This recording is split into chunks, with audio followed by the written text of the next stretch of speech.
Welcome back, Team Tactile, to another Switch review video. Today we are looking at the Baby Kangaroos by Gateron, or Gateron, however you choose to pronounce it. These are actually becoming one of my favorite Switches, so I'm super excited to get into them. They come in a pack of 70 here, so you get 2 boxes with 35 Switches, and they have an operating force weight of around 60 grams, I believe, which seems to be a pretty good sweet spot for Switches, at least for me. I think more than that tends to get a little heavy. So let's get into these boxes and see what we got. So let's get right into one of these packages. Again, I bought these in a set of 70, which is 2 of these boxes with 35 Switches each. And they are packaged pretty similarly to an Akko Switch, but just a little smaller.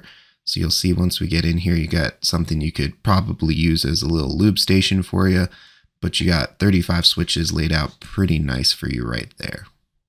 Of course, it comes with a little cover on top just to make sure we are not getting any dust or anything in the Switches, which is great because you guys can see as time has gone on, I have more and more dog hair because I have 2 Bernese Mountain Dogs, so computers and 2 burners do not mix super well.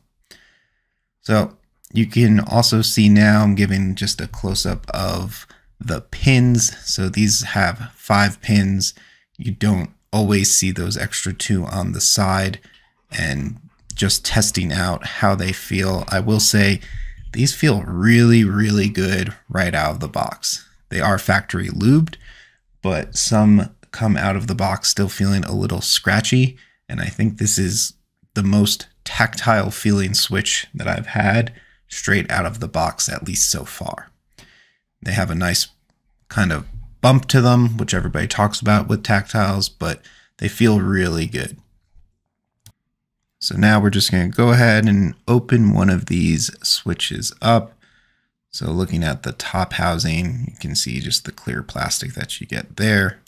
I believe these, you can see the prongs on the side. So this does open up with just your standard Cherry MX Switch opener. And then here I'm going to try to give you a little view of how much lube has come on it from the factory. So I know it can be hard to see, but overall the raised parts were definitely hit with a little bit of lube, nothing too crazy.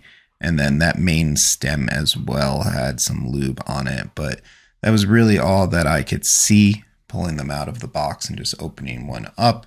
So not an over lubed job from the factory, which is a good thing to see. And I think that the factory job should actually do you pretty good with these. So looking at the bottom housing with the spring here was actually the most interesting part of these Switches, because you can see it's actually a really long spring, and it actually looks like 2 springs that are combined because they double up in the center there as well as on the ends.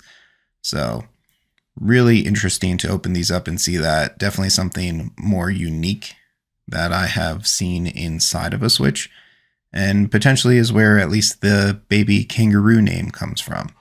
But other than that, it's a pretty standard bottom casing. Again, you'll see some lube on the sides where the stem interacts with it. But we're just going to throw this back together and get on with testing out these Switches. So to test these out, I dropped these into a KBD 67 Lite R4.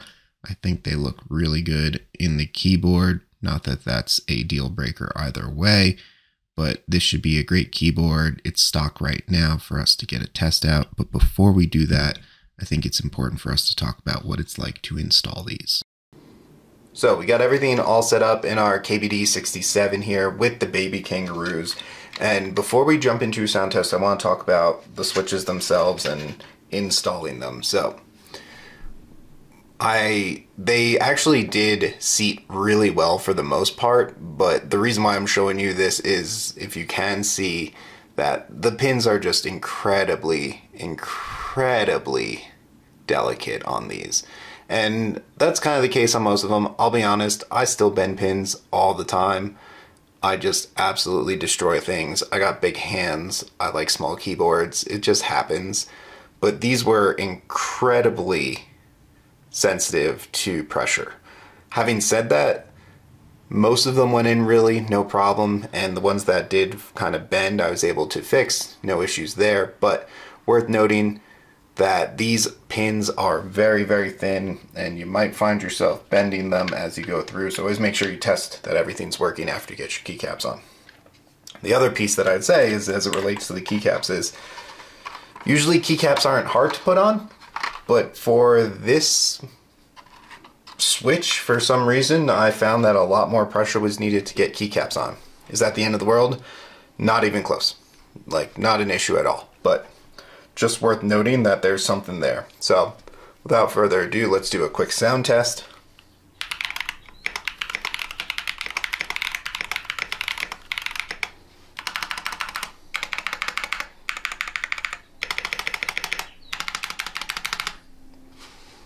And there you have it. That is the Gateron Baby Kangaroo tactile switches. All right, so final thoughts on the Gateron Baby Kangaroos. These are actually one of my favorite switches right now, if not my favorite. I really enjoy the weight of them. They feel super springy, probably because of that extra long kind of reinforced spring that's in there. And they have a great tactile bump to them. So if you're looking for a pretty awesome tactile switch, I think these are a great option for you. Yet to figure out the obsession with animals and naming switches, but overall, I don't think you would make a bad choice with going the Gateron Baby Kangaroos. They really are a great switch. So if you enjoyed this video, please like, comment, and subscribe. But otherwise, I will see you in the next one.